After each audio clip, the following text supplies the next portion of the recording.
Bonjour à tous, bonjour à toutes, je suis Louise Lespard de La Clé des Champs, le podcast qui donne la parole aux agriculteurs. J'espère que vous allez tous bien. De mon côté, je suis en train de découvrir les joies de la maternité avec l'arrivée toute récente d'une petite Maëlle.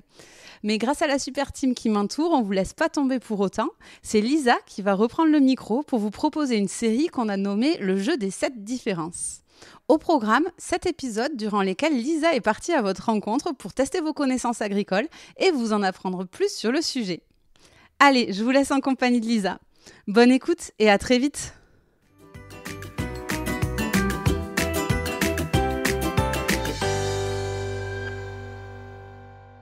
Bonjour à tous, c'est moi, Lisa, et aujourd'hui je vous propose de découvrir ensemble la différence entre le jambon blanc et le jambon de Bayonne.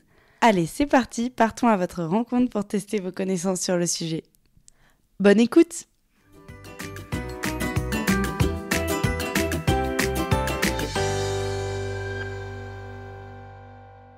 D'après toi, quelle est la différence entre le jambon blanc et le jambon de Bayonne? Il y en a, au niveau de l'affinage, non, il y en a un qui est et puis c'est cru aussi dans le jambon de Bayonne, alors que le jambon normal il est cuit.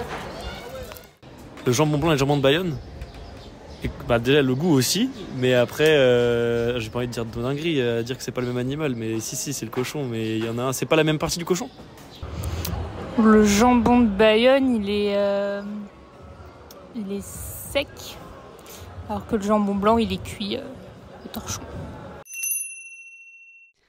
Bravo à vous, puisque la grande majorité d'entre vous ont trouvé la bonne différence. En fait, le jambon est un produit qui regroupe de nombreuses sous-catégories, aux aspects et aux goûts bien différents. Premier rappel d'abord pour vous rafraîchir la mémoire, le jambon est issu de la cuisse ou de l'épaule du porc. Le mot est d'ailleurs un dérivé du mot jambe. En France, on consomme essentiellement 2 types de jambon. Le jambon cuit, que l'on connaît sous le nom de jambon blanc ou jambon de Paris, et le jambon sec, que l'on appelle souvent jambon de Bayonne ou jambon cru. Le jambon blanc se caractérise par sa cuisson. Il peut être cuit à la vapeur, braisé au torchon, avec ou sans os ou au bouillon. Ce sont ces différences de cuisson qui vont distinguer le jambon de Paris du jambon de Prague ou du jambon à l'os. Le jambon sec, lui, est un jambon cru, que l'on a fait sécher. Selon la provenance du porc et du temps de séchage appliqué, ces jambons existent sous bien des appellations différentes. C'est par exemple le cas du fameux jambon de Bayonne. Cette appellation est parfois utilisée par abus de langage pour désigner tous les jambons secs, alors que le jambon de Bayonne est une IGP, une indication géographique protégée. Elle demande donc de respecter de nombreux critères de production et de provenance géographique. Il existe bien d'autres jambons secs à l'ancrage régional très fort. On a par exemple le jambon noir de Bigorre, produit dans les Hautes-Pyrénées, le Gers et la Haute-Garonne. Il est exclusivement issu de porc noir. Les jambons ibériques, issus de porc espagnol. Ou encore le jambon de Parme, jambon traditionnel italien. Et voilà, vous connaissez désormais la différence entre le jambon blanc et le jambon de Bayonne. J'espère que cet épisode vous a plu et je vous dis à très bientôt pour en apprendre toujours plus sur le monde agricole.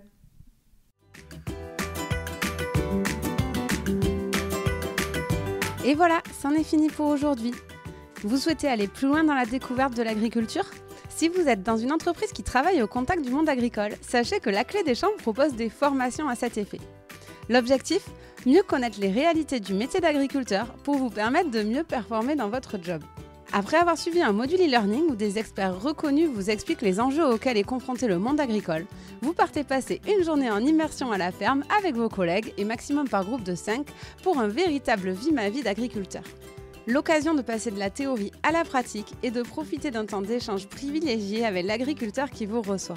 Plus d'informations et inscriptions sur www.laclédeschamps-podcast.fr.